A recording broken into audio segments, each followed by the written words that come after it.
الحمدللہ رب العالمین، الصلاۃ والسلام علی سید الانبیاء والمرسلین وعلی آلہ واصحابہ اجمعین، اما بعد فاعوذ باللہ من الشیطان الرجیم، بسم اللہ الرحمن الرحیم، انا اعطیناک الکوثر، صدق اللہ مولانا العظیم۔ ان اللہ و ملائکتہ یصلون علی النبی یا ایہا الذین آمنوا صلوا علیہ وسلموا تسلیما۔ الصلاۃ والسلام علیک یا رسول اللہ وعلی آلک واصحابک یا حبیب اللہ۔ الصلاۃ والسلام علیک یا خطیب الانبیاء والمرسلین وعلی آلک واصحابک یا رحمۃ للعالمین۔ احباب ذی وقار، آج میں آپ احباب کے سامنے سرکار سید الشہداء، نواسہ مصطفیٰ، جگر گوشہ زہرا، اسوہ مرتضیٰ، مایہ صد وفا، پیکر صدق و صفا، کشتہ خنجر تسلیم و رضا، راکب دوش رسول، حضرت سیدنا امام حسن مجتبیٰ رضی اللہ تعالی عنہ، آپ کی شخصیت کے حوالے سے چند ایک معروضات عرض کروں گا، چونکہ چند دنوں بعد آپ کا یوم شہادت آ رہا ہے، اور اہل سنت و جماعت ہم امام الانبیاء کے دونوں نواسوں سے محبت بھی کرتے ہیں اور انہیں امام برحق بھی مانتے ہیں۔ پورا سال بالعموم اور ماہ محرم میں بالخصوص ہم سرکار سید الشہداء امام علی مقام امام حسین رضی اللہ تعالی عنہ آپ کا ذکر کرتے ہیں، لیکن امام حسن مجتبیٰ کا ذکر نہیں کیا جاتا۔ جو طبقہ فکر اہل بیت کی محبت کا دعوے دار ہے، وہ بھی امام حسن مجتبیٰ کا ذکر نہیں کرتے، وہ ان کی اولاد میں امامت نہیں مانتے۔ کیا وجہ ہے کہ حضرت امام حسن مجتبیٰ حضور کے نواسے نہیں؟ کیا وہ مولا علی کے لخت جگر نہیں؟ کیا انہوں نے سیدہ پاک کا شیر مبارک نہیں پیا؟ تو پھر کیا وجہ ہے ایک بھائی کی عصمت میں پورا سال محفلیں بھی ہوں، جلسے بھی ہوں، جلوس بھی ہوں، مجلسیں بھی ہوں، لیکن حضرت علی کے بڑے بیٹے کے فضائل اس طرح کیوں نہیں بیان کیے جاتے؟ ہم اہل سنت و جماعت ہم حضور کے دونوں نواسوں کے حبدار ہیں، اور میں ایک طالب علم ہوں، لیکن ذمہ داری سے عرض کر رہا ہوں کہ امام حسن مجتبیٰ کی شان، مقام، رفعت امام حسین سے بھی زیادہ ہے۔ بھئی ایک تو وہ امام علی مقام کے بڑے بھائی ہیں، اور بڑے بھائی کا مقام ویسے بھی زیادہ ہوتا ہے، اور دوسرا جب حضرت علی شیر خدا کی شہادت ہوئی تو نماز جنازہ کس نے پڑھائی ہے؟ حضرت امام حسن مجتبیٰ نے پڑھائی ہے۔ امام علی مقام نے ان کے پیچھے ہاتھ جوڑ کر نماز جنازہ پڑھی ہے۔ اس لیے امام علی مقام کی بڑی شان ہے، پر امام حسن مجتبیٰ امام حسین کے بڑے بھائی بھی ہیں اور ان کے امام بھی ہیں۔ ائمہ اہل بیت کی ترتیب اٹھائیں نا ان کے اسماء مبارکہ کی، تو حضرت علی کے بعد امام حسن کا نام آتا ہے، اس کے بعد امام حسین کا نام آتا ہے۔ ایک صلح کے موقع پر حضرت امام حسن مجتبیٰ نے جب صلح کی، امام علی مقام نے بھی صلح کی، تو امام حسین کا ایک ساتھی تھا قیس، اس نے کہا امام آپ بھی صلح کرنے لگے ہیں؟ تو امام علی مقام نے فرمایا یہ جو حسن ہے یہ میرا بڑا بھائی بھی ہے اور میرا امام بھی ہے۔ تو امام حسن مجتبیٰ امام علی مقام کے بھائی بھی ہیں اور ان کے امام بھی ہیں۔ میں نے خطبہ کے دوران سورہ کوثر کی پہلی آیہ مبارکہ کو تلاوت کیا۔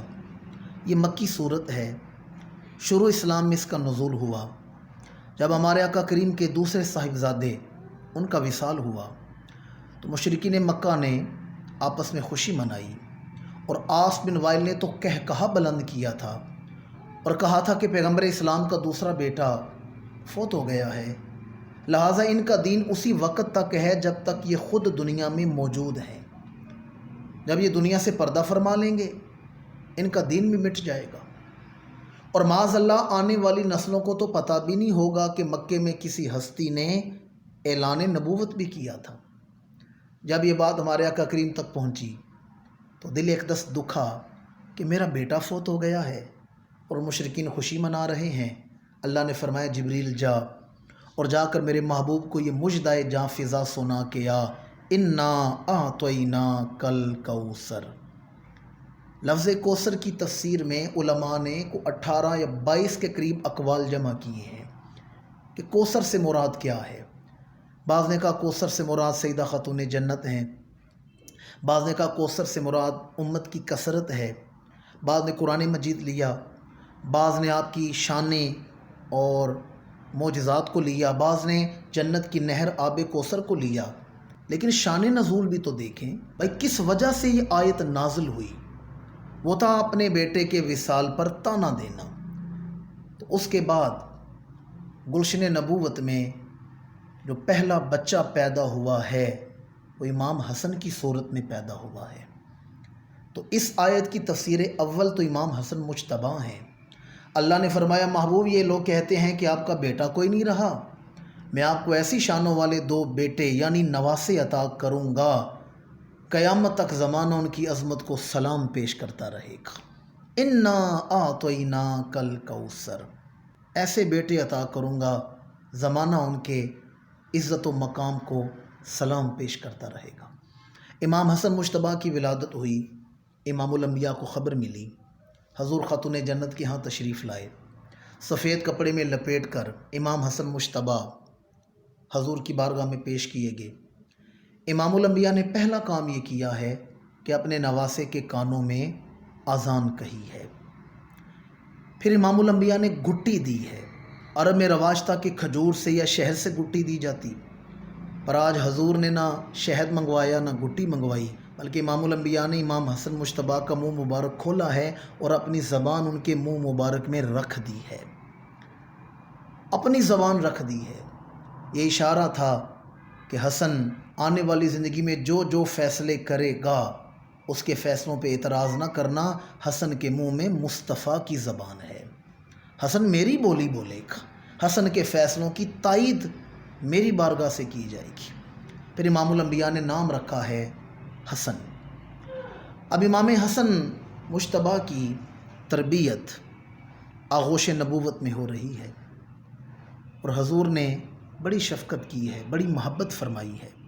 سیدہ خاتون جنت جب بچپن میں امام حسن مجتبی کو کھلاتی تھیں تو کہا کرتی تھیں اے میرے بابا جان کی تصویر، جب کھلاتی تھی نا انہیں تو کہا کرتی تھی تم تو میرے بابا جان کی تصویر ہو، تم تو رسول اللہ کی شبیہ ہو۔ ان کا چہرہ امام الانبیاء سے ملتا تھا، انہیں شبیہ رسول کہا جاتا تھا۔ تاریخ دمشق میں امام ابن عساکر نے بیان کیا ہے اور ابو نعیم نے معرفت الصحابہ میں بیان کیا ہے، اور امام طبرانی نے المعجم میں بیان کیا ہے کہ ایک دن سیدہ خاتون جنت اپنے دونوں شہزادوں کو لے کر حضور کی بارگاہ میں حاضر ہوئیں اور آ کر عرض کیا ہاذانی ابنا کا، یا رسول اللہ یہ آپ کے بیٹے ہیں، فوزتہما شیئن، یا رسول اللہ نے کچھ عطا فرمائے۔ دیکھیں باپ بڑا سخت دل ہونا کہ بڑا سخت آدمی ہے، بڑا ڈاڈا آدمی ہے، وہ کسی کی نہیں سنتا، پر جب اس کی بیٹی اس کے دروازے پہ آ جائے بیٹی کو خالی نہیں لوٹاتا۔ تو سیدہ پاک تو آئی ہی اپنے والد گرامی جناب رحمت للعالمین کی بارگاہ میں ہے، تو آ کے عرض کیا یا رسول اللہ میرے بیٹوں کو کچھ عطا فرمائیں، آپ کے بیٹے ہیں۔ تو بتائیں امام الانبیاء نے کیا عطا فرمایا ہے؟ فرمایا اما الحسن فلہ ہیبتی وسودودی، فرمایا میں حسن کو اپنی سرداری عطا کرتا ہوں، واما الحسین فلہ جرتی وجودی، اور حسین کو اپنی سخاوت اور اپنی شجاعت عطا کرتا ہوں۔ دونوں بیٹوں کو عطا فرمایا، مولا علی کے بڑے بیٹے کو اپنی سرداری اور اپنی ہیبت عطا کی، اور چھوٹے صاحبزادے امام علی مقام امام حسین کو اپنی سخاوت اور اپنی شجاعت عطا فرمائی۔ جب یہ آیت اتری انما یرید اللہ لیذھب عنکم الرجس اہل البیت ویطہرکم تطہیرا، تو بی بی ام سلمہ رضی اللہ تعالیٰ عنہ فرماتی ہیں امام الانبیاء تشریف فرما تھے تو حضور کے پاس ایک چادر مبارک تھی، فی بیت ام سلمہ فدعا فاطمہ، حضور کے پاس چادر مبارک تھی، آپ نے سیدہ خاتون جنت کو بلایا، وحسناً وحسیناً فجل لہم بکساء، پھر امام حسن کو بلایا، امام حسین کو بلایا اور تینوں کو اپنی چادر مبارک میں لے لیا، وعلی خلف ظہرہ، اور مولا علی حضور کے پشت کی طرف تھے، حضور کے پیچھے تھے، انہیں بھی اپنی چادر مبارک میں لے لیا، فجل لہ بکساء ثم قال اللہم ہؤلاء اہل بیتی، عرض کیا پروردگار یہ ہیں میرے اہل بیت، فاذھب عنہم الرجس وطہرہم تطہیرا، پروردگار یہ ہیں میرے اہل بیت، پس تو ان سے نجاست کو دور کر دے اور انہیں اس طرح پاک رکھ دے جیسے پاک رکھنے کا حق ہوتا ہے، انہیں ایسے صاف ستھرا کر دے جیسے صاف ستھرا کرنے کا حق ہوتا ہے، ان سے نجاستیں دور فرما دے اور انہیں پاک رکھ جیسے پاک رکھنے کا حق ہوتا ہے۔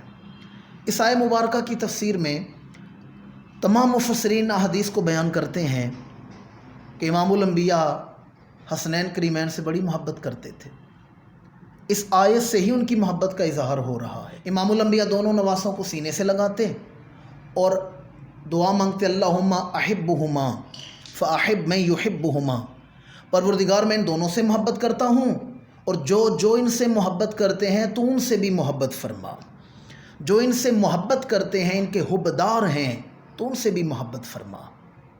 کبھی ان کا ماتھا چومتے، کانا یشمہما و یدمہما، کبھی انہیں سونگھتے اور فرماتے ہما ریحانتا یا من الدنیا، یہ دونوں دنیا میں میری خوشبو ہیں، یہ دونوں میرے پھول ہیں، ان سے میری خوشبو ملا کرے گی۔ ایک دن امام الانبیاء خاتون جنت کے ہاں تشریف لائے تو کیا دیکھا، حضرت علی شیر خدا آرام فرما رہے ہیں، تو حضور خاتون جنت اپنی بیٹی کے پاس بیٹھے اور امام الانبیاء نے فرمایا، انا اول من يدخل الجنہ وإیاک وہذا النائم، فرمایا خاتون جنت سب سے پہلے میں جنت میں داخل ہوں گا، وإیاک، اور آپ جنت میں داخل ہوں گی، وہذا النائم، اور یہ جو آرام کر رہا ہے نا، سو رہا ہے، یعنی حضرت علی شیر خدا، یہ جنت میں داخل ہوں گے، والحسن والحسین، اور حسن اور حسین جنت میں داخل ہوں گے۔ اپنی زبان میں ترجمہ کروں تو فرمایا ہم 5 تن پاک پہلے جنت میں داخل ہوں گے۔ تو سیدہ پاک نے عرض کیا فمحبونا، یا رسول اللہ جو ہم سے محبت کرنے والے ہیں وہ کہاں ہوں گے؟ امام الانبیاء نے فرمایا من ورائکم، وہ تمہارے پیچھے پیچھے جنت میں داخل ہوں گے۔ وہ جو شہ ابرار کی بارات چلے گی نا، ہم سوئے حشر چلے سید ابرار کے ساتھ، وہ جو بارات ہوگی اس کے آگے خاتون جنت ہوں گی، مولا علی ہوں گے، حسنین کریمین ہوں گے اور امام الانبیاء خود ہوں گے۔ فرمایا ہم سے محبت کرنے والے ہمارے پیچھے پیچھے جنت میں داخل ہوں گے۔ فرمایا انا و علی و فاطمہ والحسن والحسین فی درجتی یوم القیامہ، فرمایا ہم سارے قیامت کے دن ایک ہی درجے میں ہوں گے۔ ایک حدیث مبارکہ میں، یہ جامع ترمذی کی حدیث ہے، امام الانبیاء نے فرمایا من احبنی و احب ہذین و ابوہما و امہما، 5 وجودوں کا ذکر مبارک ہے اس حدیث میں، یعنی 5 تن پاک کا ذکر ہے اس حدیث میں۔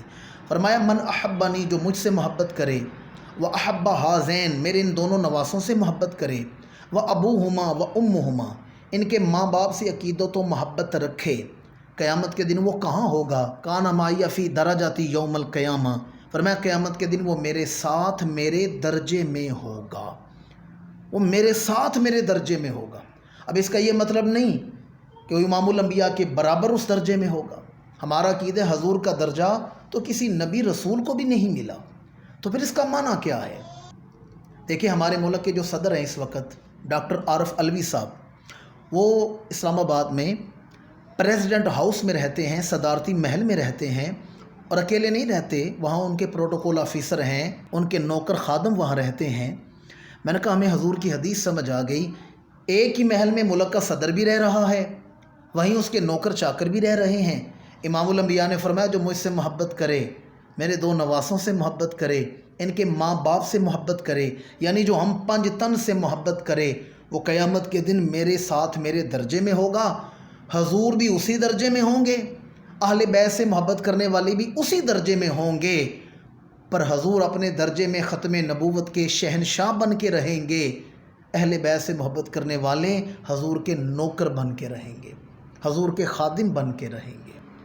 تو ان حدیث مبارکہ سے اہل بیت سے محبت کرنے کی فضیلت کا پتہ چل رہا ہے۔ ایک حدیث مبارکہ میں امام الانبیاء نے دونوں شہزادوں کو گود میں اٹھا کر فرمایا انا حرب لمن حارب لہم، جو ان سے جنگ کرے گا میری ان سے جنگ ہے، جو میرے نواسوں سے جنگ کریں گے میری ان سے جنگ ہے، وسلم لمن سالمہم، اور جو ان کی سلامتی چاہے گا میں اسے سلامتی عطا فرماؤں گا۔ اس حدیث کی شرح میں ہم یہ کہنے میں حق بجانب ہیں کہ جن کی حسنین کریمین سے جنگ ہے ان سے ہماری بھی جنگ ہے، جن کی حسنین کریمین سے صلح ہے ان سے ہماری بھی صلح ہے۔ پھر سنیں میں کیا کہہ رہا ہوں، جس امام حسین کی جنگ ہے اس سے ہماری بھی جنگ ہے، اور جس امام حسن کی صلح ہے اس سے ہماری بھی صلح ہے۔ فرمایا جو ان سے جنگ کرے گا میری ان سے جنگ ہے، اور جو ان کی سلامتی چاہے گا اسے میری بارگاہ سے سلامتی عطا کی جائے گی۔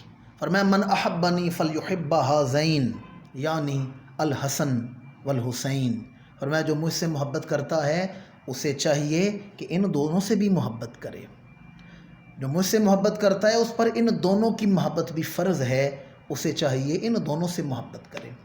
تو محبت اہل بیت کی جو احادیث ہیں وہ تو بے شمار ہیں، میں نے تو چند ایک آپ کے سامنے بیان کی ہیں۔ امام الانبیاء نے بڑی محبتوں سے اپنی آل کو، اپنے اہل بیت کو نوازا ہے۔ اب میں آپ احباب کے سامنے چند ایک ایسی حدیثیں بیان کرنے لگا ہوں کہ جس سے امام الانبیاء نے جو اپنے نواسوں پر شفقت فرمائی ہے اس کا اظہار ہے۔ دیکھنے میں تو یہ چھوٹے چھوٹے سے واقعات ہیں، لیکن اگر غور کریں تو محبت کے سمندر بھرے ہوئے ہیں۔ ایک دن امام الانبیاء خاتون جنت کے ہاں تشریف لائے تو دونوں شہزادوں نے دیکھ لیا کہ نانا جان آ رہے ہیں، تو دونوں دروازے کے پیچھے چھپ گئے۔ دیکھا نا نانا جان آ رہے ہیں تو دونوں دروازے کے پیچھے چھپ گئے۔ امام الانبیاء تشریف لائے، اب حضور نے بھی دیکھ لیا کہ دونوں شہزادے دروازے کے پیچھے چھپے ہوئے ہیں۔ حضور امام الانبیاء سیدہ خاتون جنت کے پاس تشریف فرما ہوئے اور گفتگو شروع فرما دی۔ اب حضور دیکھ رہے ہیں کہ دونوں شہزادے دروازے کے پیچھے چھپے ہیں، لیکن امام الانبیاء نے انجان بن کے سیدہ پاک سے پوچھا کہا وہ حسن اور حسین کدھر ہیں، وہ میرے شہزادے کدھر ہیں، وہ دونوں میرے نواسے کدھر ہیں؟ انجان بن کے پوچھا۔ حالانکہ حضور دیکھ رہے ہیں کہ دونوں دروازے کے پیچھے چھپے ہوئے ہیں، پر انجان بن کے پوچھا، اور دونوں شہزادے دروازے کے پیچھے کھڑے مسکرا رہے ہیں کہ دیکھیں ہم نے نانا جان کو پتہ نہیں چلنے دیا، ہم دروازے کے پیچھے چھپے ہوئے ہیں۔ ہمارے ہاں بھی بچے چھوٹے چھوٹے ایسے کام کرتے ہیں کہ جیسے ماں باپ کو یا بڑے کو خبر نہیں، لیکن بڑوں کو خبر ہوتی ہے، وہ جان کے انجان بن جاتے ہیں بچوں کی محبت میں۔ تو دونوں شہزادے خوش تھے کہ ہم نے نانا جان کو پتہ نہیں چلنے دیا، ہم دروازے کے پیچھے چھپے ہوئے ہیں۔ اور امام الانبیاء جو انجان بن کے سیدہ پاک سے پوچھ رہے ہیں، وجہ یہ تھی حضور اس بات پر خوش ہو رہے ہیں کہ اس سے میرے بیٹوں کے دل تو خوش ہو رہے ہیں، میرے نواسوں کے دل تو خوش ہو رہے ہیں۔ ایک دن حضور سیدہ خاتون جنت کے ہاں تشریف لائے تو کیا دیکھا، دونوں شہزادے آپس میں کشتی لڑ رہے ہیں، دونوں شہزادے کشتی لڑ رہے ہیں۔ دیکھیں جن بچوں کی عمروں میں زیادہ فرق نہیں ہوتا، قریب قریب ان کی عمریں ہوتی ہیں، وہ بچے کھاتے بھی اکٹھا ہیں، سوتے بھی اکٹھے ہیں، کھیلتے بھی اکٹھے ہیں، لڑتے بھی اکٹھے ہیں، جن کی عمروں میں زیادہ فرق نہیں ہوتا۔ دونوں شہزادوں کی عمروں میں اتنا فرق نہیں تھا، دونوں آپس میں کشتی لڑ رہے ہیں۔ امام الانبیاء تشریف لائے، سیدہ پاک بھی دیکھ رہی ہیں، حضور بھی دیکھ رہے ہیں، اور حضور امام حسن مجتبیٰ کو کشتی کے گر بتا رہے ہیں، داؤ پیچ بتا رہے ہیں۔ بار بار حضور امام حسن مجتبیٰ سے کہتے ہیں حسن حسین کو اس طرح پکڑو، اس کی پنڈلی پکڑو، اس کی گردن میں بازو ڈالو، اسے اس طرح گراؤ۔ حضور داؤ پیچ سکھا رہے ہیں۔ تو سیدہ پاک نے عرض کیا یا رسول اللہ حسین چھوٹے ہیں، آپ چھوٹے کا ساتھ نہیں دے رہے، بڑے کا ساتھ دے رہے ہیں۔ امام الانبیاء مسکرائے، فرمایا یہ جبریل کھڑا ہے، جبریل حسین کو کشتی کے گر سکھا رہا ہے، میں حسن کو سکھا رہا ہوں۔ جبریل حسین کو سکھا رہا ہے اور میں حسن کو سکھا رہا ہوں۔ کیا شفقت تھی حضور کی نواسوں پر، کیا محبت تھی نواسوں پر۔ اور پھر امام الانبیاء کے جو صحابہ ہیں انہوں نے بھی ان شہزادوں سے آل رسول سے محبت کا حق ادا کر دیا۔ آج تو فرق ڈال دیے گئے، دوریاں ڈال دی گئیں، لیکن یاد رکھیں اہل بیت اطہار کی محبت میں ان کی عظمت اور فضیلت پر جتنی حدیثیں ہیں، چاہے اپنوں کی کتابیں ہوں یا دوسرے طبقہ فکر کی ہوں، آپ کو جتنی حدیثیں ملیں گی وہ تمام حدیثیں صحابہ کرام نے روایت کی ہیں، وہ تمام حدیثیں صحابہ کرام نے روایت کی ہیں۔ حضور کے ایک جلیل القدر صحابی ہیں، حافظ الحدیث ہیں، حضرت سیدنا ابو ہریرہ رضی اللہ تعالی عنہ۔ آپ سامنے سے آ رہے تھے تو کیا دیکھا، سامنے سے امام حسن مجتبیٰ آ رہے ہیں، چھوٹی سی ان کی عمر ہے، امام حسن مجتبیٰ آ رہے ہیں حضور کے وصال کے بعد۔ تو حضرت ابو ہریرہ آپ نے یوں دونوں ہاتھ پھیلا کر نا امام حسن مجتبیٰ کا راستہ روکا، کہا آج میں نے آپ کو گھر نہیں جانے دینا، پہلے میرا ایک مطالبہ پورا کریں پھر گھر جانے دوں گا۔ امام حسن مجتبیٰ نے پوچھا چچا ابو ہریرہ کیا مطالبہ ہے؟ فرمایا ذرا اپنے پیٹ مبارک سے کپڑا ہٹائیں، اپنے شکم اطہر سے کپڑا اٹھائیں۔ تو امام حسن مجتبیٰ نے کہا چچا یہ میرے پیٹ سے کپڑا کیوں اٹھوا رہے ہیں؟ حضرت ابو ہریرہ کی آنکھوں میں آنسو آ گئے۔ آپ نے رو کر فرمایا میں نے بھی وہیں بوسہ لینا ہے جہاں اللہ کے رسول بوسہ لیا کرتے تھے، حضور آپ کی ناف پر بوسہ لیا کرتے تھے، میں نے بھی وہیں بوسہ لینا ہے۔ اور اب تو بڑی قابل محبت حدیث سنانے لگا ہوں۔ بخاری شریف کی حدیث نمبر 3542 ہے۔ حضرت علی شیر خدا اور پیکر صدق و صفا حضرت سیدنا صدیق اکبر رضی اللہ تعالی عنہ، آپ نماز عصر ادا فرما کر آپ مسجد سے اکٹھے نکل رہے ہیں، مسجد نبوی سے اکٹھے نکل رہے ہیں، اور جب نماز پڑھ کر مسجد سے نکلے تو حدیث کے الفاظ ہیں کہ حضرت امام حسن مجتبیٰ گلی میں بچوں سے کھیل رہے تھے، اپنے ہم عمر بچوں سے گلی میں کھیل رہے تھے۔ جناب صدیق اکبر نے امام حسن پاک کو دیکھا، آگے بڑھے، انہیں اٹھا کر اپنے کاندھوں پر بٹھا لیا ہے، فَحَمَلَهُ عَلَىٰ عَاتِقِهِ، انہیں اٹھا کر اپنے کاندھوں پر بٹھا لیا ہے اور ان سے محبت کر رہے ہیں۔ حضرت علی شیر خدا نے عرض کیا امیر المومنین آپ نے حسن کو کاندھوں پہ اٹھا لیا ہے؟ تو جناب یار غار نے مسکرا کر جواب دیا، فرمایا میں تو اپنے محبوب کی سنت ہی ادا کر رہا ہوں، میں تو اپنے محبوب کی سنت ہی ادا کر رہا ہوں کہ ایک دن امام الانبیاء بھی مسجد سے نکلے تھے، امام حسن مجتبیٰ کو گلی میں کھیلتے ہوئے دیکھا تو اٹھا کر اپنے کاندھوں پر بٹھا لیا تھا۔ فرمایا میں تو اپنے محبوب کی سنت ہی ادا کر رہا ہوں، اور پھر فرمایا بی ابی شبیہ بن نبی، فرمایا حسن آپ پر میرا باپ قربان ہو۔ دیکھیں کتنی محبت ہے، کتنی شفقت ہے، اور کس حد درجے کی محبت ہے۔ یہ صحابہ کرام ہیں، یہ کبھی اللہ کے رسول پر اپنے ماں باپ قربان کرتے تھے، فدا کا ابی و امی یا رسول اللہ، اور کبھی حضور کے بیٹوں حضور کی آل پر بھی ماں باپ کی قربانی پیش کر رہے ہیں۔ بی ابی شبیہ بن نبی، آپ پر میرے ماں باپ قربان ہوں، آپ پر میرا باپ قربان ہو۔ شبیہ بن نبی لا شبیہ بعلی، فرمایا حسن آپ پر میرا باپ قربان ہو، آپ بیٹے علی کے ہیں، لال علی کے ہیں، صاحبزادے علی کے ہیں، اور آپ کا چہرہ علی سے نہیں ملتا، چہرہ میرے محبوب سے ملتا ہے۔ میرا باپ آپ پر قربان ہو، آپ بیٹے حیدر کرار کے ہیں، پر آپ کا چہرہ ان سے نہیں ملتا، آپ کا چہرہ تو میرے محبوب سے ملتا ہے۔ ایسی محبت کی ہے صحابہ کرام نے حسنین کریمین کے ساتھ، اور پھر امام حسن مجتبیٰ نے بھی اس محبت کو یاد رکھا ہے، انہوں نے بھی اس محبت کو یاد رکھا ہے۔ جب آپ کی شادی ہوئی، اولاد کا سلسلہ چلا، تو آپ نے اپنے ایک بیٹے کا نام ابو بکر رکھا تھا۔ یہ حضرت امام حسن مجتبیٰ کے ایک بیٹے کا نام ابو بکر ہے۔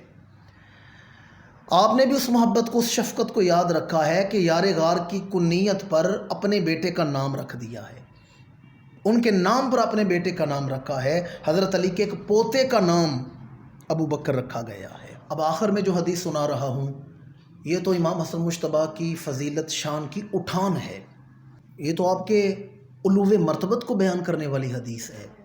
امام الانبیاء اپنے ممبر مبارک پر جلوہ گر ہیں، صحابہ سامعین ہیں، حضور خطبہ ارشاد فرما رہے ہیں کہ امام حسن مجتبی مسجد میں تشریف لائے۔ 3 برس آپ کی عمر مبارک ہے۔ آپ نے کرتا جو پہن رکھا تھا وہ قدرے لمبا تھا۔ امام حسن مجتبی مسجد میں تشریف لائے، آپ کا پاؤں اپنے کرتے میں الجھا تو آپ زمین پر آ گئے۔ میں یہ نہیں کہہ رہا زمین پر گرے ہیں، میں گرنے کا لفظ نہیں بول رہا، یہ تو گرتوں کو اٹھانا جانتے ہیں۔ میں کہہ رہا ہوں وہ زمین پر آئے ہیں۔ امام الانبیاء نے دیکھا نا حسن زمین پر آ گیا ہے، تو حضور نے اپنا خطبہ چھوڑا اور تہبند مبارک کو پکڑا، اور جیسے کوئی دوڑتا ہے تیز چل کے تقریباً دوڑتے ہوئے حضور تشریف لائے ہیں اور امام حسن مجتبی کو اٹھا لیا ہے۔ اب میرا سوال ہے، یہ کون اپنا خطبہ چھوڑ کے جا رہا ہے؟ کیا یہ کسی شیخ القرآن کا خطبہ ہے؟ کیا یہ کسی شیخ الحدیث کا، کسی فقیہ کبیر کا خطبہ ہے؟ یہ امام الانبیاء کا خطبہ ہے۔ رسول اکرم فرماتے ہیں انا خطیب الانبیاء ولا فخرا، فرمایا میں خطبہ دوں، میں بیان کروں تو نبی بیٹھ کر سنتے ہیں۔ یہ خطیب الانبیاء کا خطبہ ہے۔ حضور منبر پر جلوہ گر ہوئے۔ امام الانبیاء نے صحابہ میں سے کسی سے نہیں کہا کہ بلال جاؤ حسن کو اٹھا کے لے آؤ، سلمان، انس جو ذاتی خادم تھے، کسی کا نام لے کے نہیں کہا جاؤ حسن کو اٹھا کے لے آؤ، بلکہ حضرت علی شیر خدا بھی تو سامنے تھے، صحابہ میں وہ بھی تو تھے، انہیں فرما دیتے علی آپ کا بیٹا ہے اسے اٹھا کر لے آئیں۔ پر امام الانبیاء نے کسی کو نہیں بھیجا، خود تشریف لے کر گئے ہیں۔ کوئی نگاہ رسول سے پوچھے حسن کتنے قیمتی ہیں، کس شان و رفت کے مالک ہیں، یہ کوئی نگاہ نبوت سے پوچھے۔ امام الانبیاء نے اپنے نواسے کو اٹھایا، اپنے پاس منبر پر بٹھایا، اور حدیث کے الفاظ ہیں، صحابہ فرماتے ہیں کہ 3 دفعہ حضور نے امام حسن کو دیکھا، 3 دفعہ ہمیں دیکھا، پھر امام حسن کو دیکھا، پھر ہمیں دیکھا، پھر انہیں دیکھا، پھر ہمیں دیکھا۔ جب 3 بار یہ عمل کیا تو ہم متوجہ ہو گئے کہ اب کوئی خاص بات ہونے لگی ہے۔ پہلے حضور کا خطبہ کچھ اور تھا، اب حضور کے خطبے کا موضوع ہی بدل گیا ہے۔ پہلے موضوع کچھ اور تھا، اب موضوع ہی بدل گیا ہے۔ امام الانبیاء نے فرمایا یہ میرا بیٹا حسن ہے، اور اس سے ملتی جلتی حدیث ابو داود کے الفاظ میں آپ کو سنا دیتا ہوں۔ ابو داود کی حدیث نمبر 4662، اس کے الفاظ آپ کو سنا دیتا ہوں۔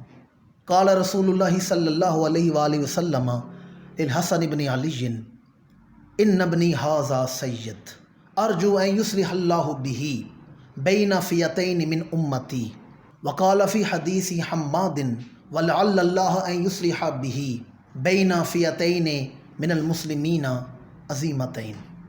امام الانبیاء نے اپنے نواسے کو اپنے پاس بٹھایا۔ پہلے کچھ اور مضمون تھا، اب حضور کا مضمون بدل گیا۔ صحابہ کرام بیٹھے ہیں، ذرا چشم تصور میں وہ منظر دیکھیں۔ امام الانبیاء نے فرمایا ان ابنی ھذا سید، فرمایا میرا یہ بیٹا سردار بنایا گیا ہے، میرا یہ بیٹا امت کا سردار بنے گا، میرا یہ سید بیٹا ہے، یہ میرا سردار بیٹا ہے۔ فرمایا جب میری امت میں فتنے بپا ہوں گے اور میری امت کے 2 گروہ بین فئتین من المسلمین، مسلمانوں کے 2 گروہ، یاد رکھیں امام الانبیاء نے دونوں گروہوں میں سے کسی کو بھی اسلام سے خارج نہیں کیا۔ ابو داود کی حدیث نمبر میں نے آپ کو بتا دی 4662 نمبر حدیث ہے۔ حضور نے دونوں گروہوں کو اسلام سے خارج نہیں کیا، بلکہ من المسلمین کے لفظ بتا رہے ہیں، من المسلمین عظیمتین، فرمایا یہ اسلام کے مسلمانوں کے 2 عظیم گروہ ہوں گے۔ جنہیں حضور نے اسلام سے خارج نہیں کیا انہیں ہم کیسے خارج کر سکتے ہیں؟ جنہیں حضور اسلام میں داخل رکھیں، شامل رکھیں، انہیں ہم کیسے خارج کر سکتے ہیں؟ امام الانبیاء نے فرمایا میری امت پر ایک مشکل وقت آئے گا جب میری امت کے 2 جماعتیں، 2 گروہ، 2 لشکر آپس میں لڑیں گے، جب تلوار چل چکی ہوگی، جب خون بہہ چکا ہوگا، جب گردنیں کٹ چکی ہوں گی، اور میری امت پر مشکل وقت آئے گا، اسلام پر مشکل ترین وقت آئے گا۔ فرمایا ان ابنی ھذا سید، اس وقت میرا یہ سید بیٹا کھڑا ہوگا، اس وقت میرا یہ سردار بیٹا، میرا یہ سید بیٹا، میرا یہ صلح جو بیٹا، میرا یہ حلم کا تاجدار بیٹا، میرا یہ ہیبت اور جود و سخا والا بیٹا کھڑا ہوگا، اور کرے گا کیا؟ فرمایا ساری امت کو ایک پرچم کے نیچے جمع کر کے دکھا دے گا، ساری امت کو ایک جھنڈے کے نیچے جمع کر کے دکھا دے گا۔ ان ابنی ھذا سید، اس وقت میرے بیٹے کی سرداری کا اظہار ہوگا۔ یہ میرا سردار بیٹا، میرا یہ سلجو بیٹا جس سے میری خوشبو آتی ہے، یہ جنتی جوانوں کا سردار بیٹا، یہ میرا پھول بیٹا، یہ میرا کریم بیٹا، یہ میرا سخی بیٹا، یہ میرا سردار بیٹا آگے بڑھے گا اور ساری امت کو ایک جھنڈے کے نیچے جمع کر کے دکھا دے گا۔ اب آپ کو میری گفتگو کی تمہید سے یہ مقام سمجھنا آسان ہو جائے گا کہ میں نے شروع میں عرض کیا تھا کہ جو طبقہ اہل بیت سے محبت کا دعویدار دار ہے اس نے بھی کبھی امام حسن مجتبیٰ کا ذکر نہیں کیا۔ وجہ کیا تھی؟ امام حسن کے فیصلے نہیں منظور۔ ایک ہے امام سے بندہ محبت کرے تو امام کے فیصلے بھی مانے، یا تو انہیں اپنا امام نہ مانو، اور اگر امام مانتے ہو تو پھر امام کے فیصلے کو بھی مانو۔ شروع میں نے ایک حدیث سنائی، امام الانبیاء نے فرمایا جن سے میرے نواسوں کی جنگ ہے ان سے میری جنگ ہے، اور جو ان کی سلامتی چاہے گا میں اسے سلامتی عطا کرتا ہوں۔ اہل سنت و جماعت کا موقف کھل کے بیان کر رہا ہوں، جن سے حسنین کریمین کی جنگ ہے ان سے ہماری بھی جنگ ہے، جن سے ان کی صلح ہے ان سے ہماری بھی صلح ہے، جس سے امام حسین کی جنگ ہے اس سے ہماری بھی جنگ ہے، جس سے امام حسن کی صلح ہے اس سے ہماری بھی صلح ہے۔ میں نے آج امام حسن مجتبیٰ کا اختصار کے ساتھ ذکر خیر آپ کے سامنے بیان کیا۔ خدا را اپنی اولادوں کو جہاں امام حسین کے دن بتاتے ہیں، کربلا کے دن آئیں، صبح و شام سوشل میڈیا پر جمعہ کے موقعوں پر آپ گفتگو سنتے ہیں اور اہل بیت کی محبت کو گھروں تک پہنچاتے ہیں، یا بالعموم میڈیا پر بھی اہل بیت کی محبت کو بیان کیا جاتا ہے۔ جہاں حضرت علی شیر خدا کے چھوٹے بیٹوں کا ذکر ہوتا ہے وہاں بڑے صاحبزادے کا ذکر بھی کیا کریں۔ ان کے بھی امت پر بڑے احسانات ہیں، ان کی اولاد کو بھی اللہ نے امامت اور عظمتوں سے نوازا ہے۔ یہ حضرت غوث اعظم کون ہیں؟ امام حسن کے بیٹے ہیں۔ یہ داتا صاحب کون ہیں؟ امام حسن کے بیٹے ہیں۔ یہ تاجدار گولڑا پیر میر علی شاہ کون ہیں؟ امام حسن کے بیٹے ہیں۔ اور آپ جانتے ہیں یہ امام مہدی کون ہوں گے؟ یہ امام حسن کے بیٹے ہیں۔ حضرت امام مہدی بھی امام حسن پاک کی اولاد سے دنیا میں جلوہ گر ہوں گے۔ دعا ہے اللہ کریم ہمیں دونوں شہزادوں سے محبت کرنے کی توفیق عطا فرمائے، ہمیں دونوں نواسوں کی محبت میں موت عطا فرمائے۔ آمین ثم آمین، وما علینا الا البلاغ المبین۔